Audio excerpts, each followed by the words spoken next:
আসসালামু আলাইকুম বন্ধুরা, আজকে আলোচনা করব লাভবার্ড পাখি নিয়ে।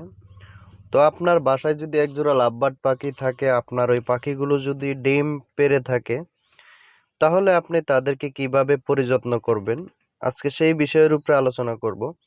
লাভবার্ড পাখি ডিম পাড়ার পরে এক্সট্রা কিছু খাবারের প্রয়োজন হয় বা আলাদা কিছু টেক কেয়ারের প্রয়োজন হয়। তো কোন খাবারগুলো ব্যবহার করে থাকলে আপনার ডিম বাচ্চা এবং কি লাভবার্ড সুস্থ থাকবে, আজকে এই বিষয়ের উপরে কিছু আলোচনা করব।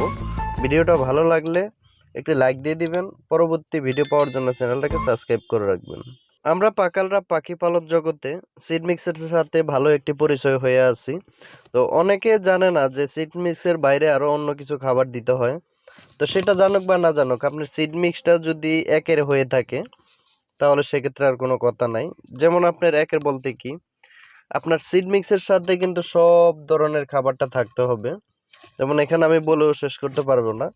চীনা, গুজিতিল, ক্যানারি, সূর্যমুখী, লাল millet, red millet, white millet, সাদা মিলেট, এইসব ধরনের উপাদান যদি আপনার পাখির খাবারের সাথে থেকে থাকে, এবং কি আরো বিদেশি প্রযুক্তির কিছু খাবার আছে, যদি এগুলো আপনি আপনার পাখির খাবারের সাথে যুক্ত করে দেন, সেক্ষেত্রে আপনার পাখির ডিম পাড়ার যে ঘাটতিটা থাকবে, সেই ঘাটতিটা এই খাবারের থেকেও কিছু একটা পূরণ হয়ে আসবে। তারপরে আমি যেটি রেখেছি, লাভবার্ড ডিম পাড়ার পরে যে জিনিসটি আপনারা ব্যবহার করবেন, মোটামুটি এই জিনিসটা আমিও ব্যবহার করে থাকি। সেটা হলো ডাবলি আছে, আপনারা ডাবলি মনে হয় সবাই চিনেন। ডাবলি, গম, ভুট্টা ভাঙা এবং কি মুগ ডাল, এই চারটাকে আমি রাত্রেবেলা ভিজাই। রাত্রেবেলা ভিজিয়ে তাদেরকে সকালবেলা আমি খেতে দিই। এবং কি এই ভিজানো যে খাবারটা বা ডালটা, এটার মধ্যে কাঁচাটার মধ্যে যে পরিমাণে ক্যালোরি এবং ক্যালসিয়াম ভিটামিন থাকে, এই পরিমাণে আপনার সিড মিক্সেও থাকে না। আপনি যদি এই কাঁচা খাবারটা দেন, সেক্ষেত্রে আপনার ডিম পাড়ার যে ঘাটতিটা থাকবে, এই ঘাটতিটা এইসব খাবারেই পূরণ হয়ে আসবে। তারপরে এই যে এই সেম জিনিসটাই, ডাবলি, ডাইল, ভুট্টা ভাঙা, গম, এই সেম জিনিসটাই আমি আবার আমার পাখিকে সিদ্ধ করে খাওয়াই। যেমন চুলায় দিয়ে সিদ্ধ করে ঠান্ডা করে আমি তাদেরকে খেতে দেই। তো এই খাবারটা আমি কন্টিনিউ করি সপ্তাহের মধ্যে 2 দিন 3 দিন, এটা কন্টিনিউ করি।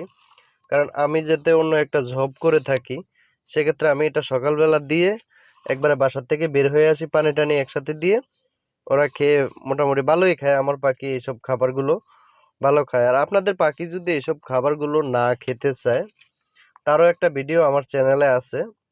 তারপরে আমি আপনাদেরকে কিছু প্রসেস বলে দিই। আগের দিন রাইতে পানি খাবার দুইটাই নামায় রাখবেন। পরের দিন সকালে একটু লেট করে খাবার দিলে ওই খাবারটাই দিবেন, যেটা আপনি খাবার তাদেরকে শিখাইতে চাচ্ছেন, ওই খাবারটাই দিয়ে ট্রাই করবেন। এরকম কয়েকদিন ট্রাই করলে আশা করি ওরা ওই খাবারটা শিখে যাবে। পাখি ডিম পাড়ার পরে পাখির এক ফুট গুরুত্বপূর্ণ ভূমিকা পালন করে থাকে, যেটা হইলো ক্যালসিয়াম, মিনারেল, ফসফরাস, এইসব ধরনের কিছু পাখির শরীরের জন্য গুরুত্বপূর্ণ ভূমিকা পালন করে থাকে। যেমন পাখি ডিম পাড়ার পরে প্রচুর প্রচুর পরিমাণে দুর্বল বা শরীরের ক্যালসিয়াম লস হয়ে থাকে। এই লস পূরণের জন্য এক ফুট, চপ ফুট এগুলো এনে ভালো কাজ করে থাকে। যেমন আপনি এক ফুট আপনি বিভিন্ন রকম দিয়ে বানাইতে পারেন। এক ফুট বানানোর মধ্যে কিছু পর্যায়ে আছে, আমি যেটার কথা বলছিলাম এটাও একটি চপ ফুট আকারে। যেমন আপনি শাকসবজি দিয়ে একটা এক ফুট বানাইতে পারেন। তারপরে আপনি সবজি, মিষ্টি কুমড়া, লাউ, বরবটি, গাজর, কাঁচামরিচ, ধনেপাতা, এগুলো দিয়েও কিন্তু একটা বানাইতে পারেন। তো যে যেটা দিয়ে বানায়, আমি সবকিছু মিক্স করেই বানাইয়া থাকি। তো সেক্ষেত্রে আমার লাভবাট এখন বর্তমানে ডিমে আছে বা ওরা ডিম পারছে। ওদেরকে আগে হারিয়ে দিছি, কিন্তু ওরা হারিয়ে অ্যাকসেপ্ট করে নেই। ওই হারিতে ওরা ডিম পারে না, তারপরে আমি তাদেরকে বক্স দিছি, তারা ডিম পারছে। এখন লাস্ট ফিনিশিং আমি যেটি নিয়ে কথা বলবো, এটি হলো ক্যাটেল ফিশ বন।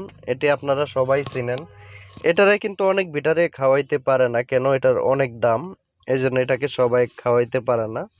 আর আমি সবাইকে বলিও না এটা খাওয়ানোর জন্য। এত দামি জিনিস খাওয়ায়া, পাখির দাম নাই 2 টাকা, আর আমরা 10 টাকার জিনিস খাওয়ায় এর কোনো ফয়দা আসে না।